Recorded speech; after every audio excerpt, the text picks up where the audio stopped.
South Korea's Defense Acquisition Program Administration, or DAPA, has officially reported a critical financial anomaly in the KF-21 Boramae fighter jet program. Based on recent documents submitted to parliamentary authorities in mid-May 2026, it turns out this cutting-edge aerospace project is getting hit by a massive wave of production cost overruns. The projected numbers for the Block 2 manufacturing phase have spiked sharply, climbing close to a 30% increase. Funding estimates that were initially thought to be stable have now broken past the $12.5 billion mark.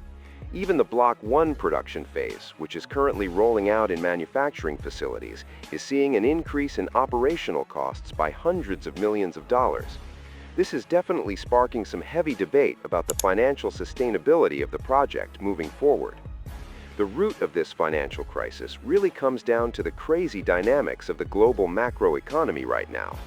DAPA pointed out that global inflation and the chaotic state of international supply chains are the main reasons raw material prices are skyrocketing. To make matters worse, the South Korean won has been weakening against the US dollar. And since a huge chunk of the KF-21's advanced avionics and key hardware still relies on imports from Western defense contractors, procurement costs have automatically gone through the roof. As a result, the defense budget the government already set aside is draining fast, just trying to cover the constantly shifting vendor prices in the global market. This budget pressure is creating a domino effect that's directly hitting the South Korean Air Force's operational calendar. Military planners are now being forced to revise the combat deployment schedule for the 40 KF-21 jets in the Block 1 phase.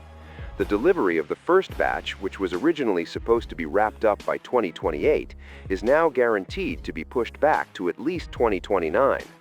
But the operational impact is way worse for the Block 2 production phase, which includes 80 jets built with precision air-to-ground strike specs. The integration of the Block 2 fleet into the air defense lineup will most likely be delayed by 2 to 3 years from the original target set for 2032. These delivery delays are putting the South Korean Air Force in a really tough strategic dilemma. The military is heavily counting on these next-generation fighter jets to quickly fill the gap in their air defense, especially after retiring their aging fleets of F-4 Phantoms and F-5 Tigers.